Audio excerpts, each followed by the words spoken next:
yang sempat marah-marah saat meminta sedekah di daerah Bekasi kini kembali melakukan hal yang sama. Emak-emak berkerudung krem terlibat adu cekcok dengan ketua RT di wilayah Ciberseum, Sukabumi, Jawa Barat.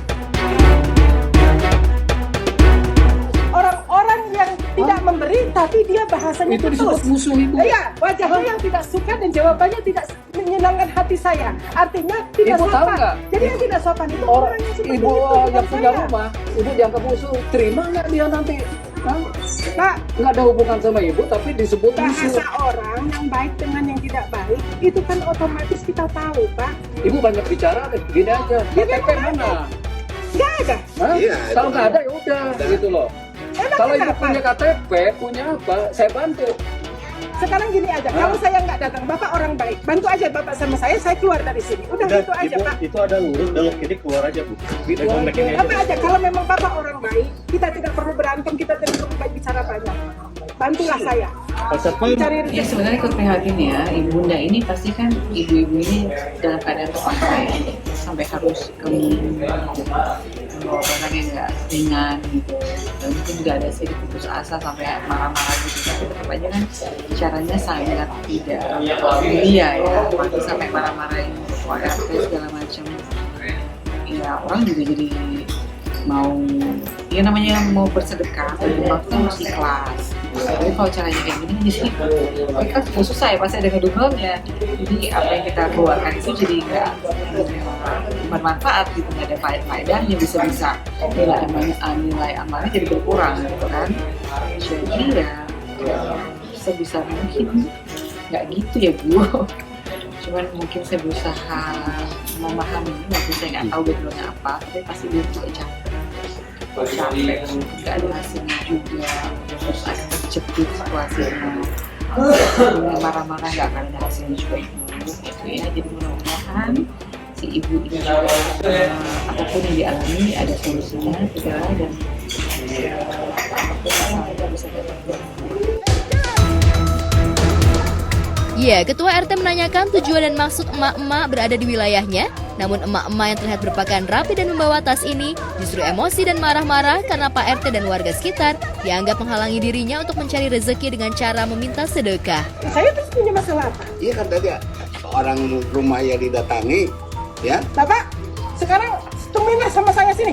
Ayo, siapa orang yang lapor? Nggak perlu ibu. Nah, di sini aja sudah ketahuan. Kalian itu menghalangi saya mencari rezeki dimanapun saya berjalan.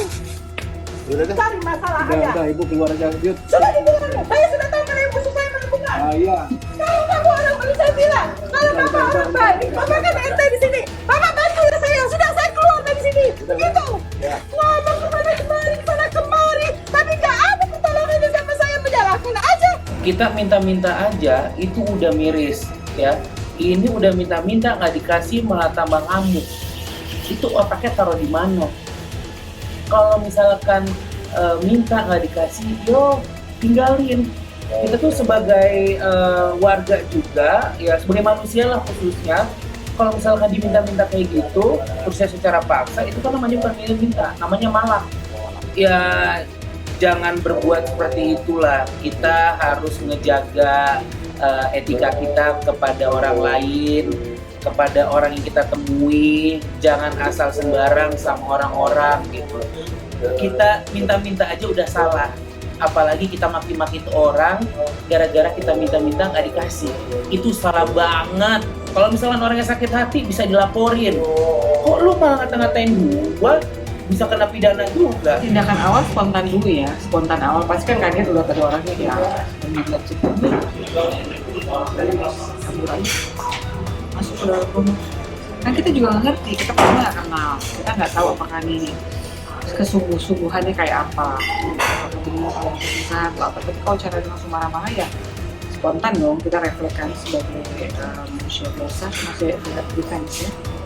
Enggak juga, habis itu baru mungkin setelah tidak begitu dari situ mungkin kita akan lapor ke RT, jadi nggak ditangani sendiri kalau dari masyarakat kita. Kalau untuk diri saya sendiri ya kita lebih baik menarik diri dulu daripada cari kejutan kan. Peristiwa viral lainnya terjadi di sebuah mal di kawasan Kelapa Gading, Jakarta Utara, di mana seorang anak kecil berusia 5 tahun tanpa sengaja menabrakkan mobil display ke tembok.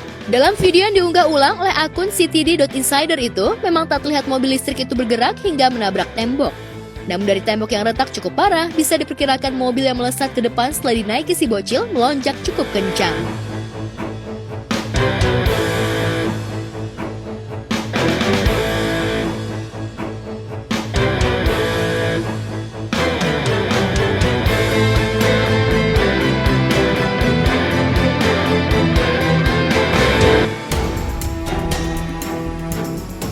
Diduga kunci mobil listrik itu menyangkut di dalam dan diputar oleh si bocil yang serba ingin tahu itu. Sejumlah warganet yang meninggalkan komentarnya menduga bocil itu sudah biasa duduk di pangku ayahnya di jok depan saat ayahnya nyetir mobil. Hanya saja hingga video itu ditonton 100.000 kali dalam 20 jam, belum ada klarifikasi dari pihak mal maupun dealer mobil listrik itu tentang insiden yang bisa mengancam keselamatan nyawa si bocil dan orang lain. Lantas seperti apa reaksi selebriti setelah melihat video bocil menabrakkan mobil listrik ke tembok mal? Kesalahan bukan pada anak, karena kan yang namanya anak kecil kan nggak tahu apa-apa. Tapi menurut saya pribadi memang kesalahan terjadi dari pihak orang tua. Karena apa? Karena kurangnya rasa perhatian atau kurang penjagaan, sehingga si anak kecil, yang namanya anak kecil kan dikiranya mainan gitu, terus tiba-tiba mobil maju gitu, entah orang tuanya mungkin ada kesibukan kesibukan apa gitu, sehingga anaknya dibiarin gitu aja sampai akhirnya mobilnya nabrak. Jadi memang patut kewaspadaan dari pihak orang tua agar lebih ketat lagi dalam hal penjagaan sebagai anak. Itu masih mending, maksudnya cuma nabrakin mobil. Nah kalau tiba-tiba dia jalan terus naik eskalator atau yang lebih bahaya lagi kayak misalnya kan kalau di mall kadang si pagar itu kan kadang juga paling segini, tiba-tiba anaknya manjat segala macam terus jatuh, jalik gitu. Wah, ngeri banget ya. Itu mobil displaynya dinaikin si anak sampai nabrak gitu kan. Tapi ini masih mending loh, nggak nabrak orang ya, masih mending gitu. Coba kalau misalkan itu mobil pas di situ lagi banyak pengunjung, wah itu bisa fatal banget sih. Menurut aku sih ini mungkin kelalaian orang tua ya, dan bukan mungkin lagi sih, emang udah jelas ya anak ini di bawah pengawasan orang tuanya gitu. Menurut saya sih buat para orang tua ya, sebaiknya kalau ngajak anak ke mall itu harus ekstra pengawasannya, jangan dilepas. Karena anak itu kita meleng dikit dia lari gitu kan. Dan itu bahaya banget sih menurut saya ya. Takutnya kan kasihan harus ganti rugi gitu. Apalagi itu mobil loh, itu gimana ya urusannya? Saya nggak paham deh kalau kayak gitu ya. Dan masih mendingnya sih itu, masih untung nggak nabrak orang pengunjung di sana gitu. Jadi nggak terlalu fatal gitu.